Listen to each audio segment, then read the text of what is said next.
You're listening to School Counseling Simplified, a podcast with easy-to-implement strategies for busy school counselors. Here's your host, Rachel Davis from Bright Futures Counseling. I get asked all the time what to do. New counselors say, what am I supposed to be doing?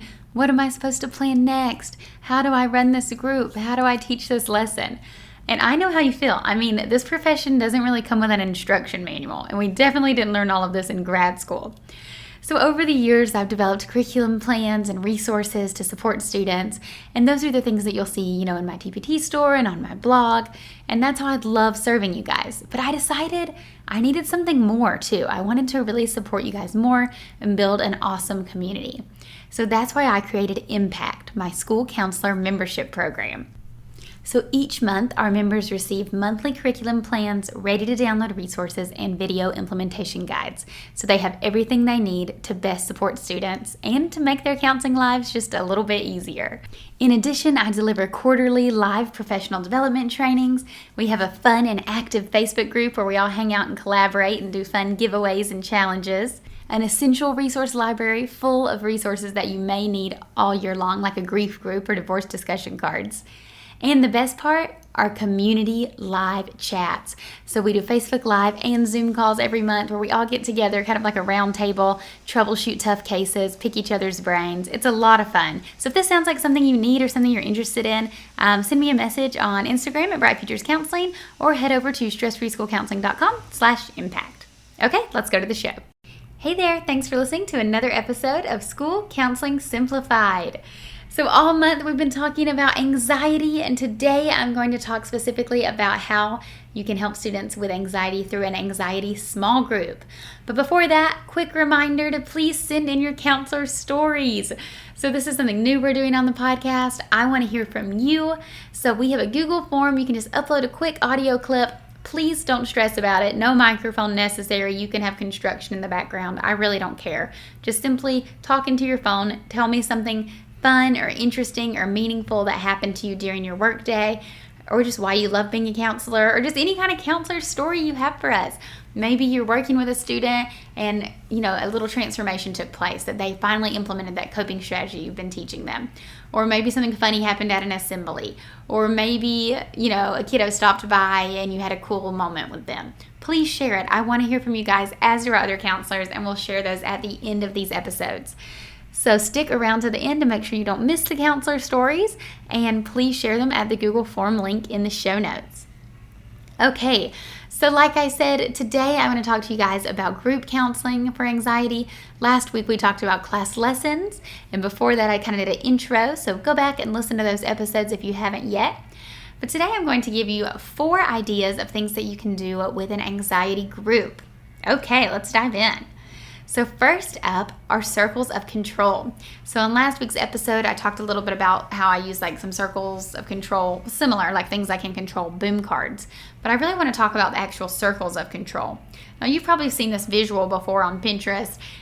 Basically, you have 2 circles, and the inside circle is things that students can control. So these are things like their feelings, their thoughts, their actions, their reactions, their words.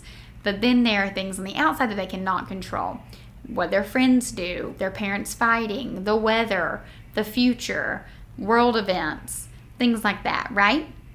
So what I encourage you to do is get the kids in your group. You can go over a few visuals of this first, some examples, and then give everyone in your group an index card and have them write on there something that they're anxious about. And then you're going to have them physically stand up and form 2 circles. So the cards that they're holding that they're anxious about that are in their control will be in the middle circle, and then things that they're out of their control will be in the outside circle. So this is a cool way for them to become the visual and to see. And maybe kids are standing in the wrong spot. Maybe there's some kids who are on the outside circle, but you can remind them, well, let's talk about it, group. What do you think? Is this something that they can control? And if so, they can then move to the inside circle. So for example, if they're anxious about, getting a bad grade on their test and they're in the outside circle, you can say, well, is this something you can control? Yeah, you could prepare, you could study a lot, and then you can move them to the inside circle. So it's a really cool, powerful exercise. Okay, the second one I have for you, kind of similar, but definitely different, and it is avoidable versus unavoidable stress. So this is a sort that you can do. So you could just do a simple card sort, but I like to get big with it, right? Like it's a small group, we can get kind of crazy in there, take up some space. So I like to use the analogy of headphones and showing students how if you have headphones on, you can hear some noises blocked out, but then a lot of noise can still get in, right? So the stuff that's avoidable are things that you can block out, but the stuff that's unavoidable is still going to kind of, seep through and get through the headphones and break through that barrier. So you want to talk about stressors that are avoidable and unavoidable. So you can start by having a conversation about stressors in general and how stressors are things that cause them stress. So maybe it's their parents fighting, maybe it's tests, maybe it's being teased. Once they come out with these, and you can have them write them down, like I said, if you're using the headphone analogy, have them write them on little music notes. Then you're going to place some on the inside of the headphones. These are things that can be avoided. So for example, if you're late all the time and that stresses you out or makes you feel anxious, you can avoid that by being more punctual, by setting an alarm on your phone, by wearing a watch, by leaving earlier, things like that. If your math homework stresses you out, that would be on the inside because it's something that you could ask for help with, or you could go to a study group, or you could research more. But things like natural disasters or your parents' divorce, those are unavoidable stressors, right? Things that are still going to stress you out and cause you to feel anxious, even though you're trying to, put your headphones on. Sometimes these unavoidable things happen. So I love doing that activity as well. If you don't want to do headphones, you could also do an umbrella. This visual shows that, even if you're using an umbrella, you're protecting yourself from the rain, from those avoidable ones, but those unavoidable ones still get in. You're not going to say 100% dry, right? Sometimes the rain comes in a little sideways. If you want to be extra, you could bring a real umbrella or real headphones in and just, to really reinforce that visual. I always found that as someone who is not like that as a counselor, I wish I was, it's really cool. But I always found that fascinating. Like I remember people were doing a friendship soup or something, and I love doing a friendship soup, and I would talk about it, and we'd talk about ingredients and draw a pot of soup on the board and write ingredients, maybe have a worksheet. But I would never bring in a real wooden spoon in a real bowl. I don't know why. I easily could have. I just don't really think that way. In my mind, I'm efficient, I guess. And I'm well, why would I bring all that in? We can just draw a picture of soup on the board, which is true. But for the little guys, the props go a long way. So I encourage you to be a props counselor. I think it's cool. So that is my second avoidable versus unavoidable. That's the second strategy I have for you. Then for the third one, stressors, again, we want to talk about, and you can do charades. So you can do two things. You can do charades for stressors, so kids can act out their specific stressors that are bothering them and other students try to guess.